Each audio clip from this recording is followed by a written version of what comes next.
I think the ARIA Awards are crucial, massive part of the industry. It's not a serious competition because ultimately in art there's no winners and no losers. But it's nice for one night, you know, to get your gloves on and find out, you know, where you stand, where you're ranked in the scheme of things. You know, I didn't even know what an ARIA was when I was growing up. I lived in such a remote area in Australia that I had never even heard of an ARIA. If anything, if at the very least, it's this really great opportunity to thank people. The ARIAs, what do they mean to us, John? I mean, they're a great public, broad public recognition of, you know, Australian artists and musicians. And I'm not sure how I feel about them, but I know they're essential. It's just a celebration of Australian music, and it's a good thing to be a part of. The ARIA Award, isn't she a beauty?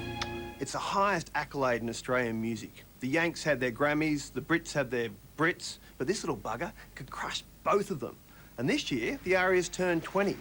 And believe it or not, 20 years ago, Whispering Jack was king. In Excess was our greatest group, and a little trio called Crowded House were best new act. Over the next hour, we'll catch up with some of the biggest names in Aussie rock and pop as we count down through the ARIA Awards' 20 most unforgettable moments. The best ARIAs ever. We'll relive some of ARIA's most magical moments. Of course, all those moving moments.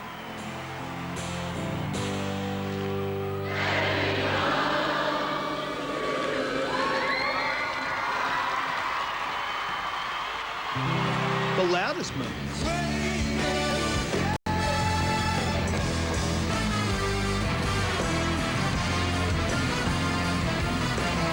And well, some of those moments we'd rather forget.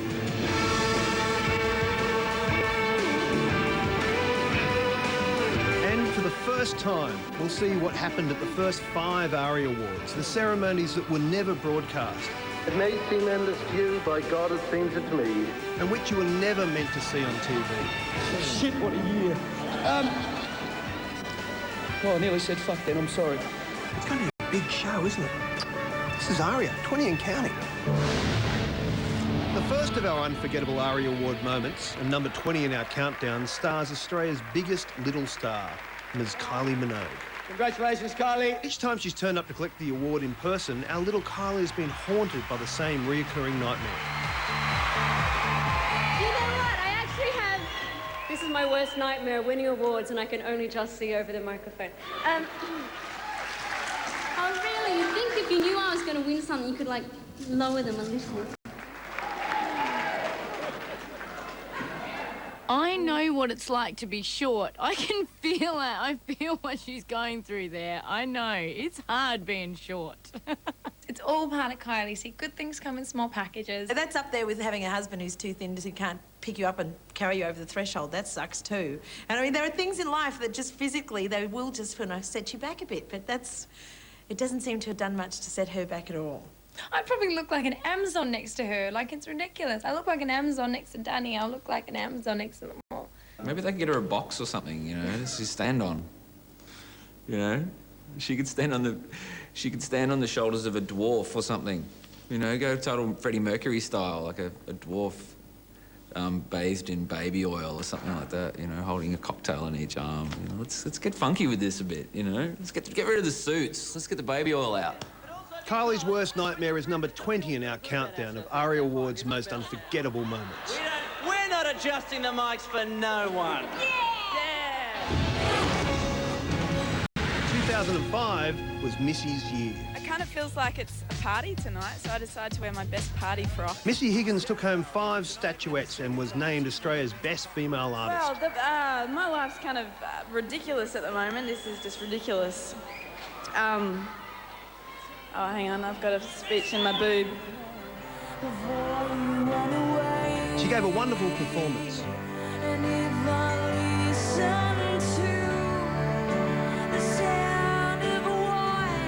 But we'll best remember Missy's night for what happened right at the end, when international guest star David the Hoff, Hasselhoff, announced the winner for the ARIA for Album of the Year. Missy Higgins!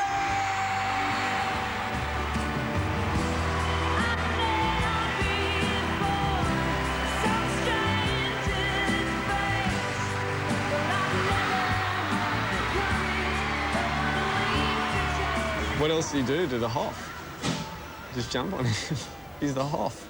I suppose you're either going to jump on him or punch him, aren't you? Oh, Missy Higgins is beautiful. She can do no wrong in my eyes. She's an absolute cherub. But Hoff, ugh, yuck. I hope she enjoyed it. I'm sure he did, because he's a pervert. Most of the people I've seen backstage at some point were straddling the Hoff. I think, you know, and I think the Hoff was quite happy about that, to tell you the truth. The Hoff was walking around giving out his photographs, signed photographs. The Hoff came back in fashion for a month He did around that too. time. And I loved the way she grabbed the dress and pulled it down, just to sort of kept her dignity about it. It was good. If you can keep your dignity while straddling the Hoff. I think while I did my part to bring sexy back that night by kissing the Hoff, I think Missy straddling the Hoff was infinitely sexier. So I had to concede defeat. Missy's Hoff straddle is number 19 in our ARIA 20 and counting.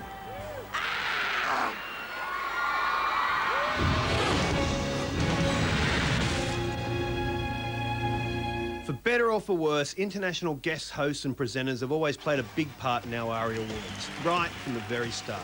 Win. There are no losers tonight. Oh, yeah, there are. Right. In 2000, the 14th ARIA Awards special guest presenters, all the way from New York, the fun-loving Criminals. Backstage, to keep the Criminals happy, organisers had given each of them a case of beer. The fun-loving Criminals. What am I talking about? Living End. Rove was confused. They were supposed to introduce the nominees for the night's final award. The Album of the Year. But they didn't make it to the stage in time. And it's my indeed pleasure to get the opportunity to open the envelope to say who it is. When the Crims finally arrived on stage, that's when they really became Rove's problem. What up, people? What's up, everybody? It's Miller time, y'all. Read the thing. Open it up. Do you want me to open? I'll open it. You just want me to go straight to that? Because the guy said we were too pissed to actually do this. No. Get out! No, we did some big guys. There was no beer that year. There was no one allowed to drink, and you know, they were the only guys I think in the whole place that were actually having a beer. So maybe it had a super drunk effect on them. They were pissed off their heads, you know. And I was thinking, don't call them the fun-loving Criminals for nothing, you know. Oh, you know, the fun-loving Criminals, I think they were probably just a little jet-lagged, you know. They wouldn't be the first act that's been completely mindless on the ARIAs, and I think I might have been one of them. You know? I think that's fantastic to actually turn up pissed and turn up late and to not even really, you know, announce an award properly. I think that's something to aspire to, and I think only international artists could get away with it. If an Australian artist tried to do that at the ARIAs, they'd be crucified the next day, so good on you if you can do it. The Fun-Loving Criminals, another little reminder of why the record company should not get their way and bring in international artists to award us awards. The Fun-Loving Criminals having fun is number 18 in our countdown of ARIA's unforgettable moments. We're off to the party, so long as the fun-loving Criminals have left some alcohol for us. Number 17 takes us back to 1992, the 6th ARIAs and the first to be broadcast on TV. The ARIAs changed forever that year. For the first and only time, the ARIAs were held in Melbourne instead of Sydney. I think, first of all, I'd like to thank Molly for not sleeping with any of us. The show was hosted by Richard Wilkins and Julian Lennon. With TV, it meant our international guest presenters didn't even have to bother turning up to the event. Sorry I can't be with you tonight in person. But the featured act for the first televised ARIA Awards turned out to be as homegrown as it gets. Yofu Yindi. Yofu Yindi.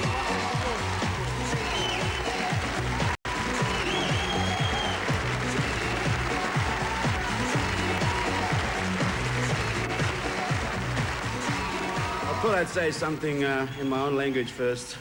Seeing in the last couple of days I've been talking in English.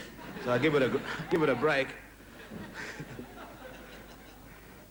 Now, bookmark Australians, Yolngo Balanda, Dolanya. It was a little bit of a turning point for Indigenous people, full stop, because, you know, the pop world is a very superficial, very, you know, bells and whistles type of thing compared to a lot of other television.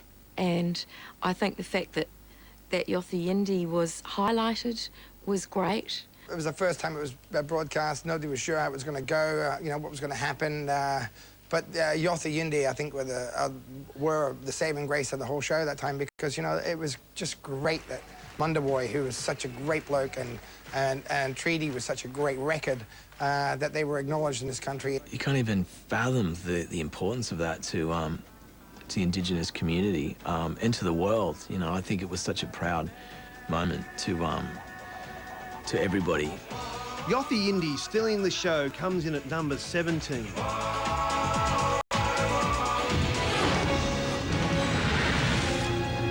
In 1994, the ARIA organisers took parochialism a bit too far. For the 8th ARIA Awards, the show was again staged in Sydney, which had just won the right to host the Olympics in 2000.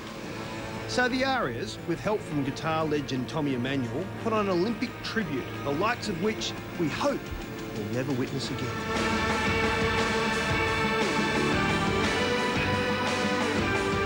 The guy with the torch set fire to the curtains on the way into the theatre. You know, I don't think I've ever been lost for words, but I really don't know what to say about that one. That just confuses me. I didn't get that then, and I don't get it now. That was weird. Well, I've heard of blazing guitar solos, but it's just ridiculous. I don't know what to say about that one. Choreographer should be shot. Poor Tommy. I'd actually erase that from my memory. You know how there's really horrible things that happen in life and you can just erase them, you know? And that's one of those things. That was that is the old ARIAs. It should be erased from time.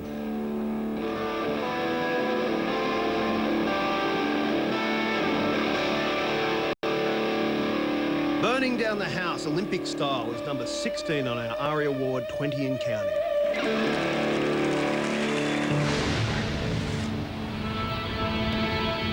Still to come, more classic highlights from the ARIA Awards.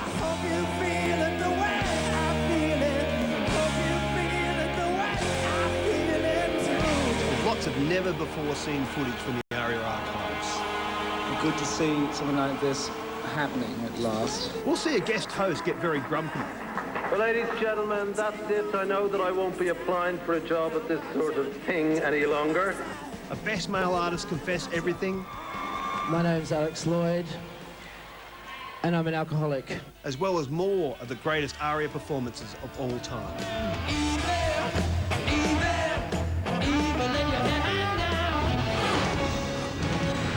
Like all the great things in life, you never forget the first time. And for me, it happened all the way back at the 12th ARIA Awards in 1998.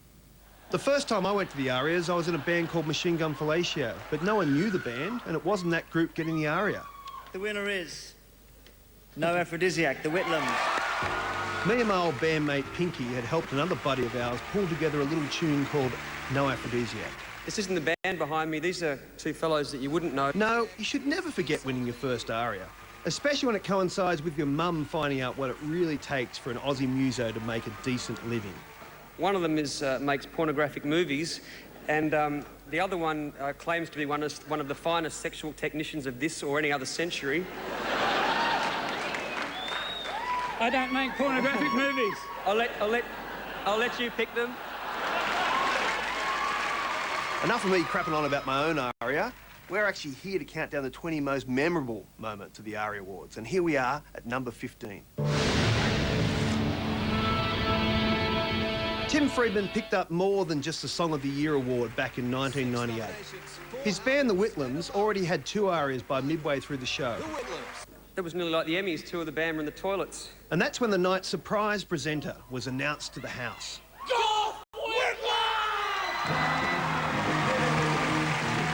You know, having Goff there, you know, brought a lot of class to the show. You know, he's just, the man is fantastic. The former Prime Minister, Tim Friedman's inspiration for naming the band, was there to present the ARIA Award for the Group of the Year. Everyone knew it meant there could only be one winner. Everyone, that is, except for Tim Friedman. I still didn't think it meant that we were going to get another award. I was in complete denial because they'd hidden the fact of who was going to win very well. As soon as they announced that Goff Whitlam was coming out, it's just like, I wonder who's getting the award. I did hear that Tim was pretty, he thought he'd been set up for that. And I think he thought he was going to lose that one just because they got Goff to come up there, so... Well, for Tim to think that he was going to be set up by the music industry in some sort of practical joke is a bit of a sign of paranoia there. I think that there is nothing more honourable than having, you know, one of Tim's idols there to actually announce that they've just won the most prestigious award of the night. Goff came out. I still didn't believe we could win Best Group. And I was just saying to myself, how can they get Goff Whitlam along and not even present it to the Whitlams? It's so rude. It's my family.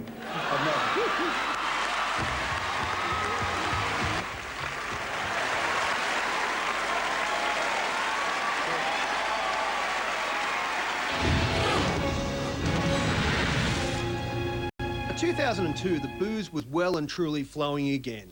No one seemed happier about that fact than ARIA's Male Artist of the Year. Hello. My name's Alex Lloyd, and I'm an alcoholic. Sorry, wrong meeting.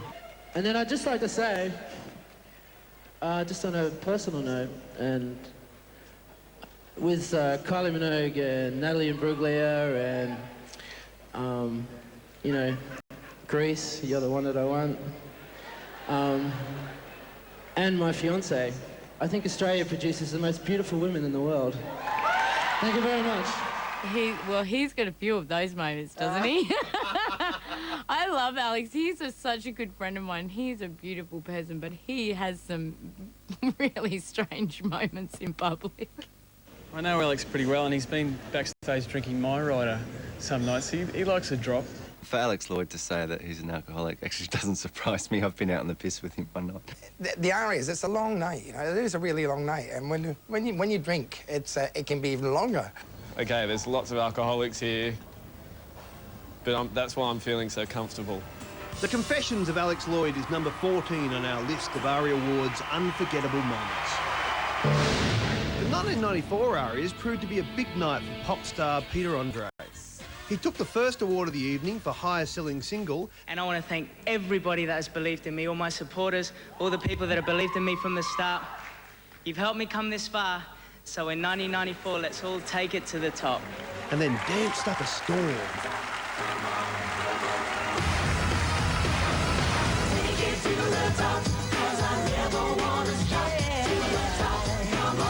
Don't try to play me down. Take it to the top. Things took a turn for the worse when he was called to accept his second prize. And the winner is, I'm sure you've all guessed, it's Peter Andre.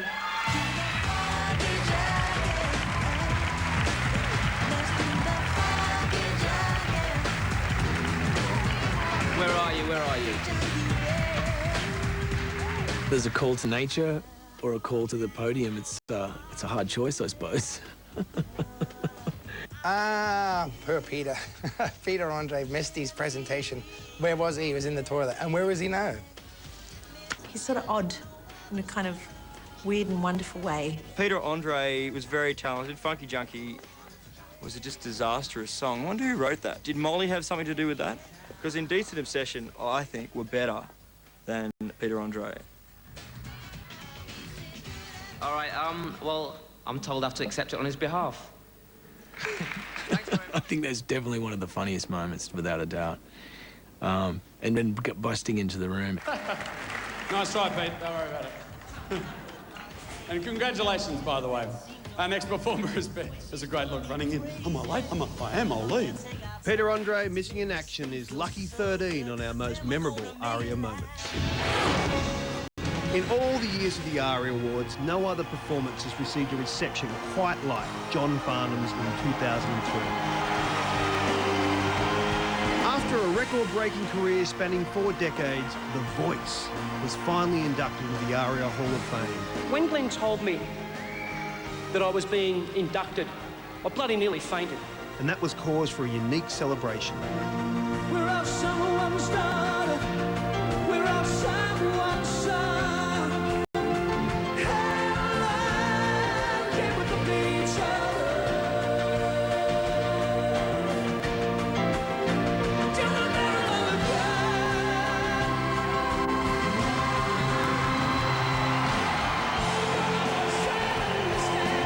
The whole place went nuts. Like, everyone was grabbing each other in big hugs and singing along and belting the song out.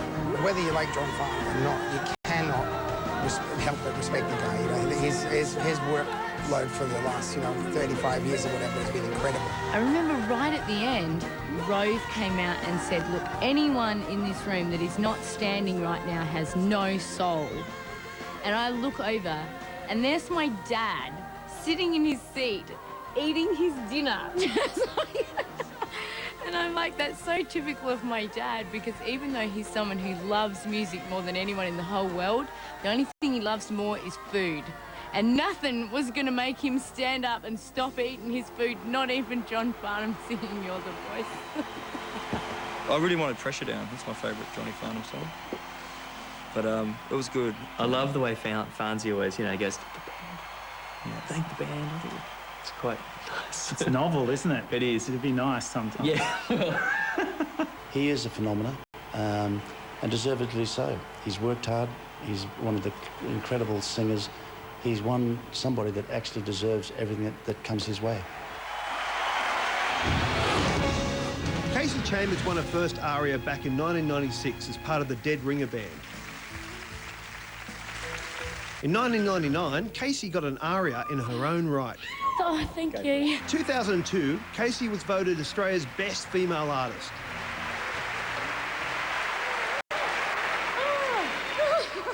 But that's not what tipped her over the edge that night. The ARIA goes to Kasey Chambers.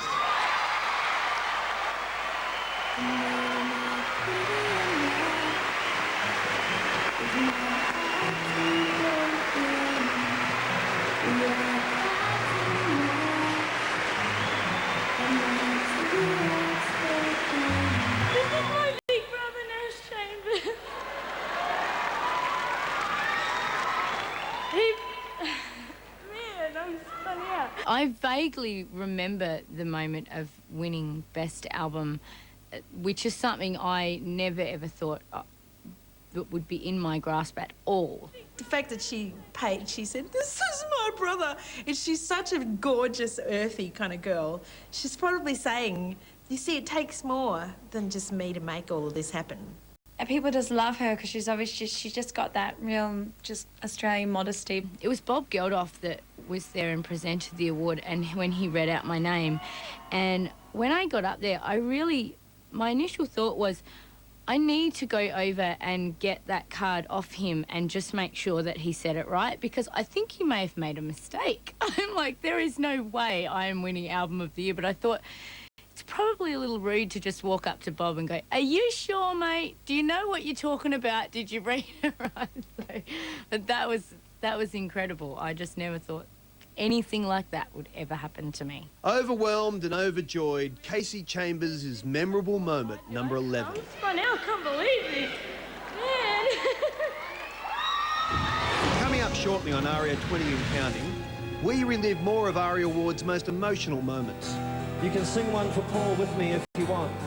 And we go back to where it all started. Well, this is one award that John Farnham can't win. Never before seen on Australian TV, we take you inside the very first ARIA Awards, hosted by Elton John. And actually, I wanted to ask Elton a question. What's bondage? It's a beach in Sydney. Thank you very much.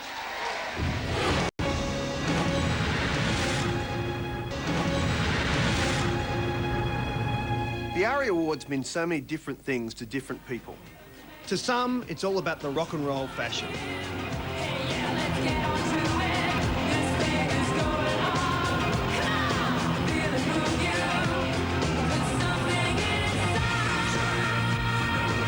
We actually got a chance to meet with Garbage, and I'm like, oh my God, I'm out to dinner with Shirley Manson, and she'd actually just been out for the ARIAs, and she said, were you that girl with those massive big silver boots on? And I thought, all right, well, they served their purpose then.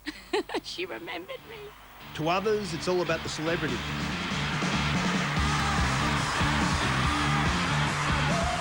Just keep touching me. Okay. To most, it's all about the music.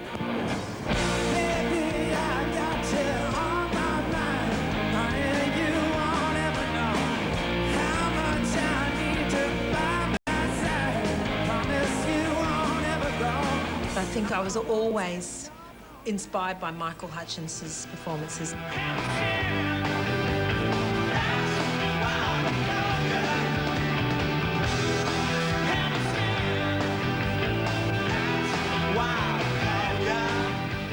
For me, a great performance, an unforgettable performance on the ARIAs was the Rights when they did Evie.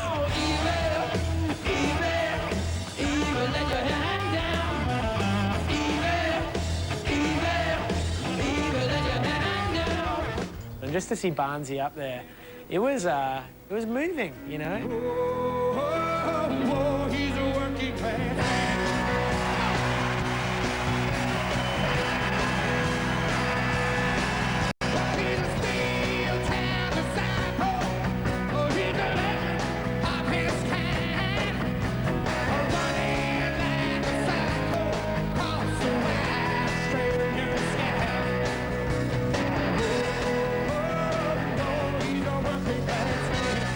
Some great performances there, but let's get back to our countdown. The nitty-gritty, the top 10.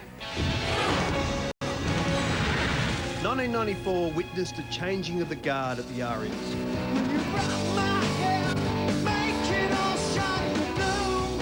Sure, Peter Andre was still dancing up a storm, and that was the same year of the infamous Olympic-themed finale, but the 8th ARIA Awards was also the night that UMI got their first win. This feels really stupid. I still don't know what alternative means, but thanks very much to Kate. And Tex Perkins and the Cruel Sea became the toast of Oz rock. They won the Best Group, Best Album, Single and Song of the Year. Actually, I had a few people I wanted to thank here on the back of my dole check, which I didn't hand in today. At the after-show party, Tex smashed a bottle of beer over the head of a guy hitting on his girlfriend, and a couple of the band's ARIAs went missing in the subsequent melee. That year in particular, for a lot of groups, including us, was a real change. It was kind of like a coming of age for Australian music too, that music that was so sort of gritty and edgy was being recognised as being mainstream. Tim Rogers got up there and said, his speech was, "What is alternative?" And to me that really captured what I think myself and a lot of underground artists felt, which was that these lines that were being drawn, music, alternative, mainstream, counterculture, they really didn't mean a whole lot, and they were lines being drawn that kind of just kept people divided. It did. It was a changing of the guards, and it kind of started to get back to the earth, back to the beginnings of rock and roll. You know, we love to think of all of our Australian beginnings as being, you know, the AC/DCs, and because now there's Jet and all that mob who've come about. But Cruel Sea, what he did is he just dragged that thing right down, back in again, right down to some basics. I just can't stress enough how that the whole thing's changed so much, you know. Just me sitting here talking about it is just weird, like, just, you know, that we are all part of it now is astounding, but cool. Yep, 1994 was the year of the Cruel Sea. And we hope that next year there's another new band up here and not us, because it's a good thing for Oz music, eh? By 1995, there was indeed a new band ready to take over the Cruel Sea's rocky mantle. The 15-year-old boys from Silverchair took out 5 categories at the 9th ARIA Awards. It was our first ARIAs, and everything was so new to us, and we were so young, and we were kind of at that stage, like, we were almost a bit embarrassed, I guess. Like, we just didn't want to have to get up and walk up in front of all those people. And the winner is Silverchair. Prior to the big night, Silverchair's management hatched a plan. If the trio won anything, they'd send up the producer's young son to collect the prizes. You're accepting? Here it is. If it was a publicity stunt, it worked. It worked really well. I think, again, with Daniel Johns sending up someone that actually looked a little like him, just smaller.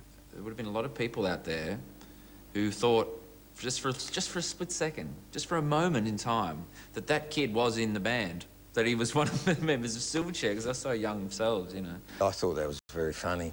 I think a lot of people were quite pissed off with it. I'm going to take a leaf out of their book. I'm going to send Talon out next time. Send my son out to get one. Probably won't get any more, and I've jinxed it now.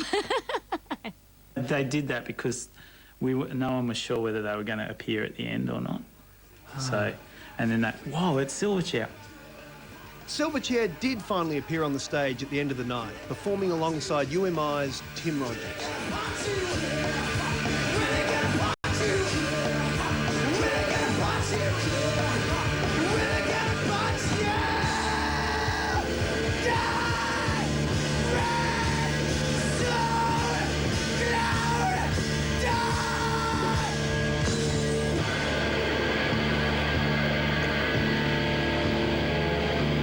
The drummer went to put his head through the drum, and it looked like he hadn't pre-cut it, and I think he may have suffered some whiplash. I remember walking out the front and kind of, you know, kind of shaping up like, here I go, and thinking there's no cut in the bass drum, and then like I didn't know what to do, so I was just like, oh, I'm going for it.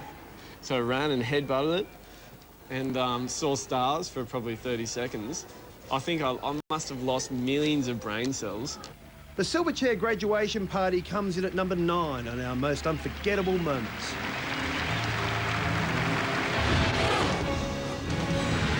...1991 saw the last of the non-televised ARIA Award ceremonies. The somewhat unwilling host on the night was none other than Sir Bob Geldof. And might I just say how honoured and flattered I am to be asked by the Australian record industry, for which I must say I've contributed absolutely bugger all over the years, to be your MC this evening. But not even Live Aid could have equipped Sir Bob for a 3.5-hour ceremony. It may seem endless to you, by God it seems it to me. Backstage, he threatened to walk out mid-show. On stage, with each passing hour, Bob's good humour evaporated. Bob is not the most gregarious character to start with, and whoever decided to put Bob up there for 3 hours made their first big mistake, because it was always going to happen that he would get jack of it and he wouldn't keep that to himself. He's not a knight for no reason. He's done a lot for the music industry, he's done a lot for the world. But those sort of indulgences can just be too much. You know, if you're going to ask a musician to get up and have their own point of view, you're asking for trouble, aren't you? Oh, look, I think to present an awards show over 2 hours, you would start to lose your sense of humour and your patience. And thank God it wasn't televised for all of us people, to be honest. Could you imagine, like, if it was on 9 and Packer was sitting at home trying to watch it? He'd take it off the air after about an hour. Well, ladies and gentlemen, that's it. I know that I won't be applying for a job at this sort of thing any longer. Sir Bob's longest night is our most memorable ARIA moment, number 8. The first ever ARIAs were held in 1987. It was a no-frills affair, no live performances, and the whole thing lasted for just over an hour. Good evening. The most showbiz element of the first ARIA Awards was its superstar host, Sir Elton John, or Sharon, as he was known to his mates in the biz. And today in the Melbourne Sun it says I married a man. Good God. I should be releasing my version of You're the Voice in England immediately. Elton agreed to MC the inaugural ARIA event as a favour to many of his friends in the Australian music industry. When this was first mentioned to me, I demanded a new watch and I got one. Elton is always a consummate professional in everything he does. I've never seen him actually ever falter when he's asked to do something like that. He put on a sparkling performance and left us with some sound advice. Nice. No, the only reason I agreed to do this because it's not going to be on television. And if in the future years you keep it like that, I think it means something more because it's much more personal. I completely understand where he was coming from.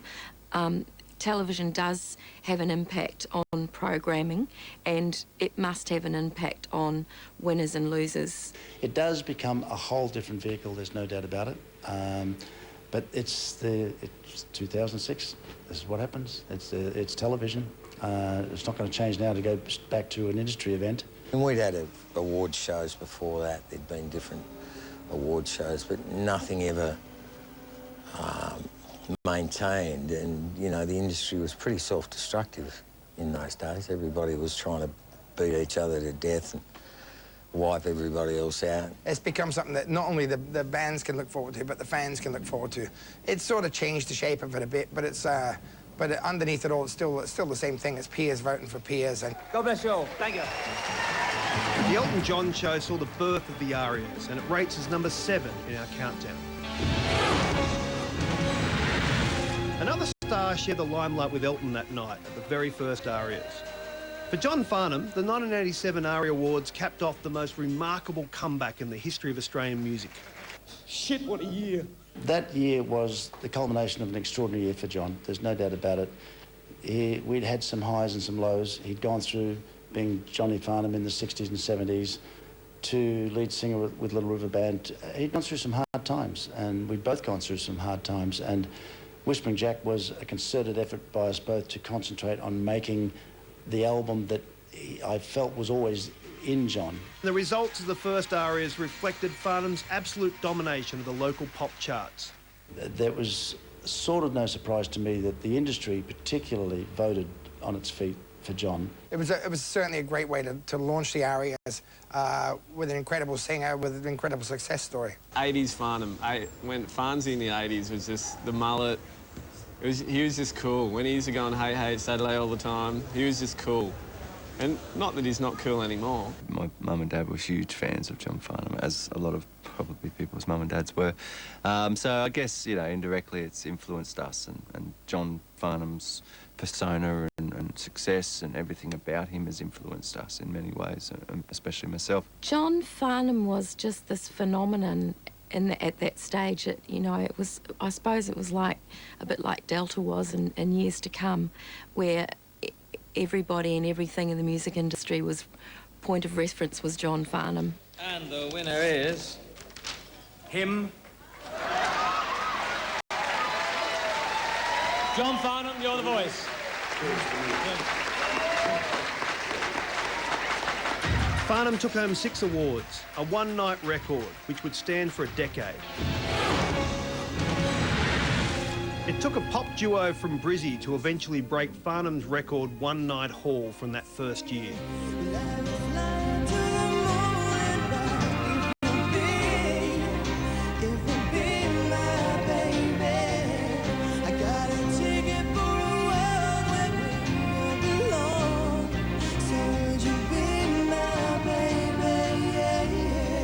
By the time the 10th ARIA Awards came around, Savage Garden were already topping the charts around the world. She can't remember a time when she felt needed. I remember speaking to their manager who had, you know, he said claims there was people that saying, oh, these guys will never move any units, that they're this and they're that. And it just goes to prove how you can never underestimate the quality of a good pop song. I loved that Savage Garden did so well, and for the same reasons that I loved that Crowded House did so well. Crowded House were recognised, you know, overseas by the masses, and Australia could take, and New Zealand could take credit and start to feel like we were able to hit it with big guys overseas, and I think Savage Garden being so successful was great.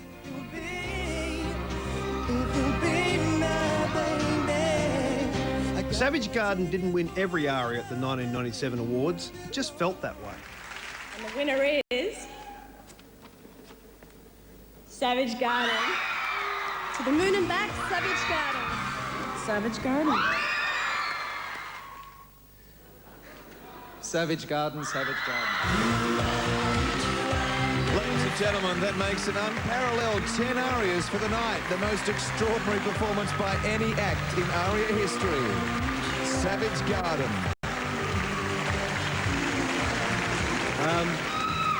The first acceptance speech, we said that we want to thank everyone in Australia. We didn't actually realise we could do it literally. With the amount of time we're up here. Thank you. For us to have won that many awards in one night, from my point of view, it was the most amazing night of my life. I used to sit there as a teenager and watch the ARIAs every year, and you know, for every year that I said to myself, I'm going to get there one day, I'm going to get one, I actually won an award at the end of it. So for me, it was just a truly most amazing moment for us to have been acknowledged that well by the ARIA. There should be a limit on how many ARIAs you can win, and that's the end of it. And you can see them when they've won their, like, zillionth award, they're just like, yeah, thank you. We don't know who else to thank. We're a bit embarrassed that we've won again. But we'll take your award. We're not going to give it back, you know. That was actually a hard night's work, because you have to be aware that, you know, if you say all your thank yous in the first sort of acceptance speech, from then on it's going to become really hard. So between Darren and myself, you know, with a couple of hiccups here and there, we managed to pace ourselves relatively well throughout the night so that we weren't boring the hell out of each other or the public by the last award, because you just don't know how many you're going to win. So it's a tricky one to sort of save something up your sleeve.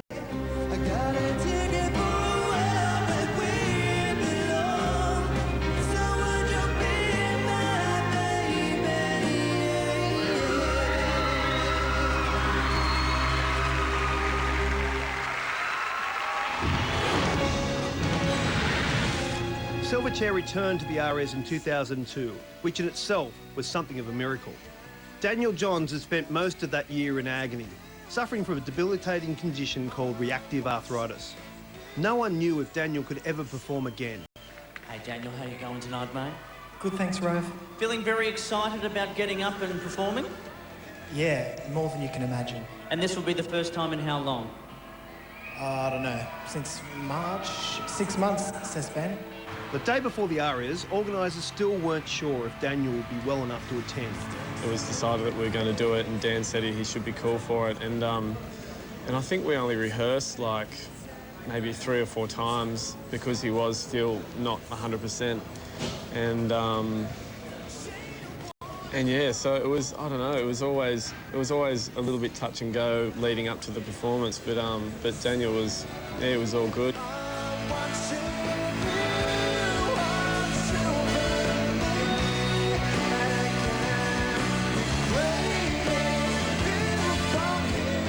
That moment when they played The Greatest View, I remember it opened the second half, and it was kind of like, you know, they had a bit of a break in the show and everyone started chatting and, you know, having their dinner and everyone's doing their own thing. And I thought, it's going to be really hard to kind of pick this vibe up now, you know, everyone's had a few to drink and then they came out and just were really incredible, and everyone just turned around and were mesmerised by, you know, for the whole song.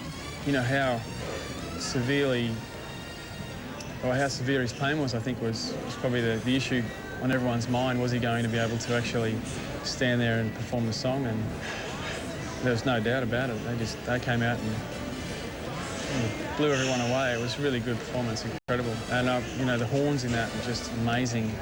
Da da da da da da da da da da da da da, and his voice was just incredible too. He's a great singer, great writer, and you know, not taking anything away from the band either.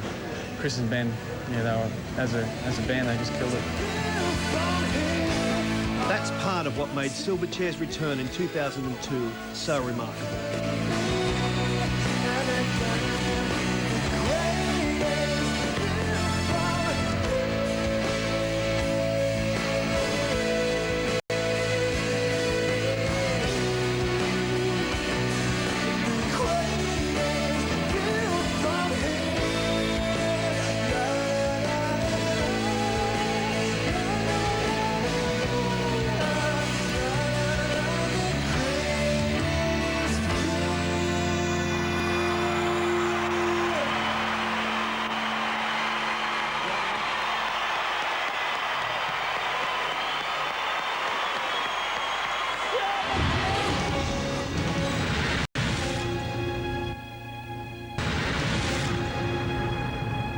OK, we're coming to the end of our countdown, the final 3 most unforgettable moments in the history of the ARIAs.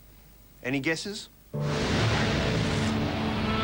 Number 3, without doubt, is the most talked about ARIA performance of all time. The 2000 awards were turning out to be a great night for the Melbourne chart-topping duo Madison Avenue, until it came time to sing.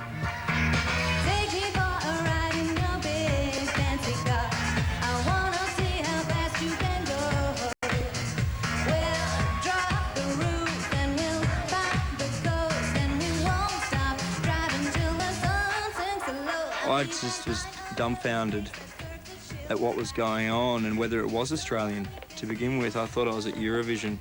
It was bad, and not you know, old mate on the turntables. He was fine. The music was great. The singing was just, yeah. I think we all know what the singing was like.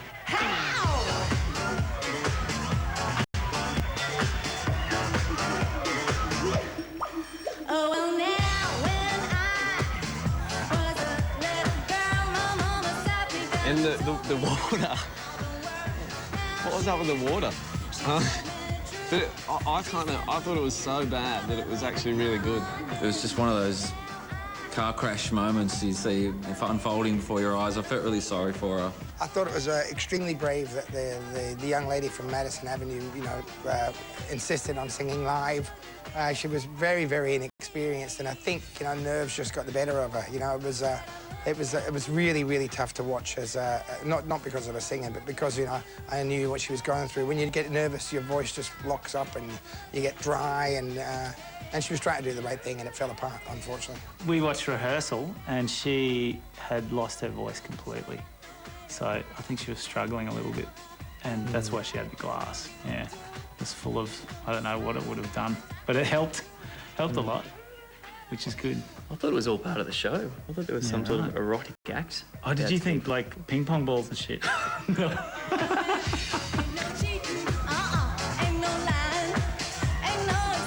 For introducing us to the most famous glass of water in the history of Australian popular music, Madison Avenue earns a place in our top 3 most unforgettable moments.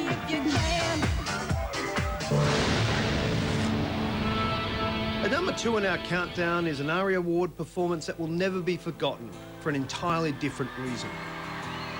Back at the first ARIAs in 1987, Crowded House was crowned Australia's best new act. In 2005, Neil Finn returned to the ARIAs alone to pay tribute to his lost mate, Paul Hester. You can sing one for Paul with me if you want. Somewhere deep inside, something's got a hold on you, and it's pushing me aside. See it stretch on forever.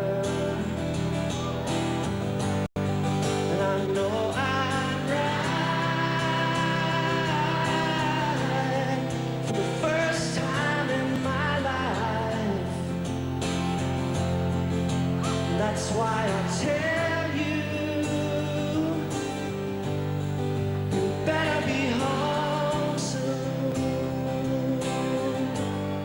It was just really probably cathartic for a lot of people in the room who were feeling, you know, incredible sort of loss and sadness for Paul Hester, and it was just such a beautiful way to kind of everyone to come together and have a collective feeling in the room that night. It was absolutely beautiful, and it was really incredible to see a room full of people that are normally trying to be pretty cool with tears in their eyes because they were so moved by it. It was a really beautiful moment, and the fact that everybody moved up the front and wanted to really be a part of it. I can't even begin to imagine how that must have felt for Neil, because, you know, they were such an intimate group, and they'd finish off each other's sentences, and as musicians they seemed to sort of like have this kind of unspoken code. They were just telepathic, and I reckon that showed a great deal of courage, and it was beautiful, of course, beautiful.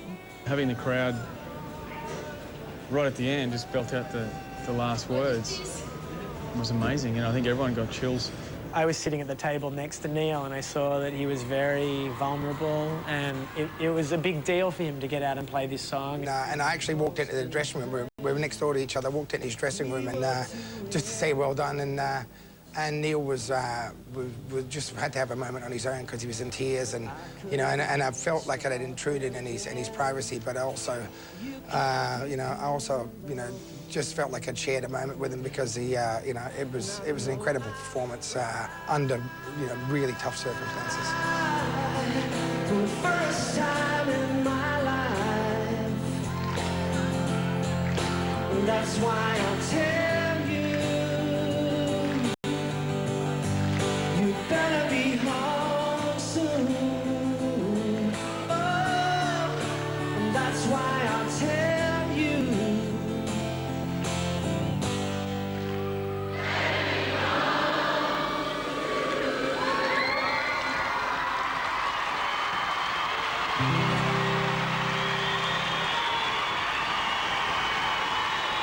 Love you, Paul. What a moment. Well, I hope you've enjoyed a very emotional and often hysterical ride through the last 20 years of the ARIAs. And thank you for helping us celebrate the 20th anniversary of the ARIA Awards. And I just want to leave you with one last moment. The most memorable ARIA Award moment of all time? It came at the 17th ARIA Awards. The year was 2003. It was Delta's year. And of course, how could I not mention the lady of the hour, a staggering 10 nominations tonight. Wait a minute.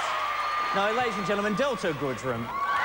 The teenager's debut record had become one of the highest-selling Australian albums of all time.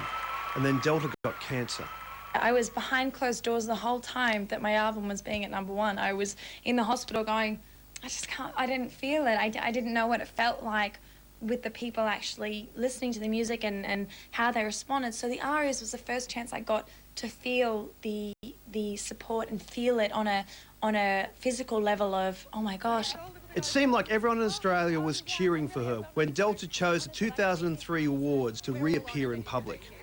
I nearly died. I've got to go on the red carpet in about 5 minutes, and I'm sitting there going, God, what if the wig falls off and then, oh, I'm going to scare everybody in the whole room. And so then I decided to glue the wig, like as tight as you could ever glue any wig possible. Couldn't get it off. Delta won 7 awards that night. Miss Delta Goodrem. How much do we love you, Delta? And was serenaded by one of her idols. I know I can be a little stubborn sometimes. Not so, a little righteous and too proud. I just want to find a way to compromise. 'Cause I believe that we can work things out. I thought I had all the answers, never giving in. Baby, I was wrong. I admit that I was wrong. All I know is I'm lost without you. I'm not gonna lie. They'd asked me months ago, is there anybody that you'd love to sing your songs? And I said, either Olivia Newton-John, Darren Hayes, and I think that was it. I think that was the two of them, and then Darren. And all Elvis proportions. I did not want to be seen in public, but I did. I flew from London, and I made this connection. They asked me what song I wanted to sing, and I felt an attachment to that song. And then Lost Without You started, and my goosebumps just went all over me, and I just shrunk. I think I just, from going, oh, Darren Hayes is going to sing, to going, he's singing Lost Without You. It was the most, I couldn't, if I could have just stood there and watched that moment 100 times over, I'd you know, I'd get all choked up again. I would completely just, you know, it was amazing. Yeah, it was a bit like this, and I can't even talk about it.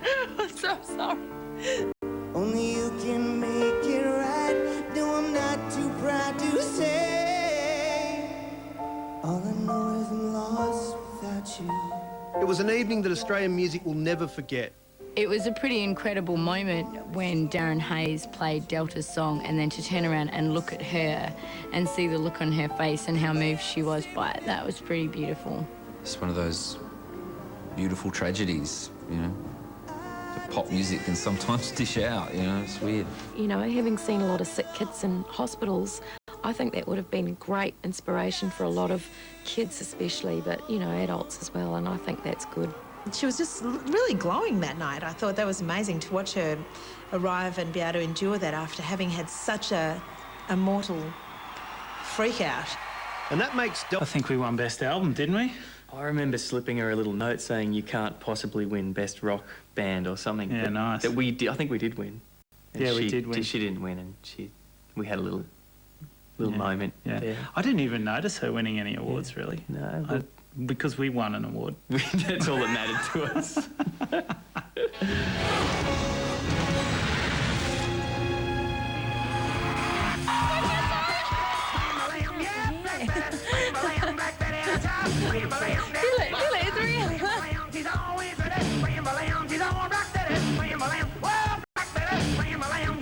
Look, I don't really remember any moment that I wasn't involved. Don't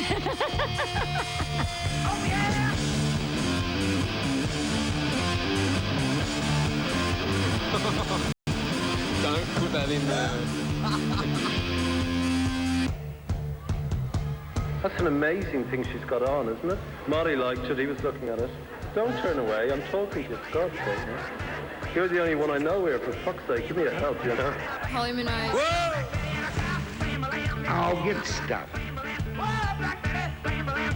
Best Australian album. Yes. No, no, no. So I'm just making up as we go along. Don't we all?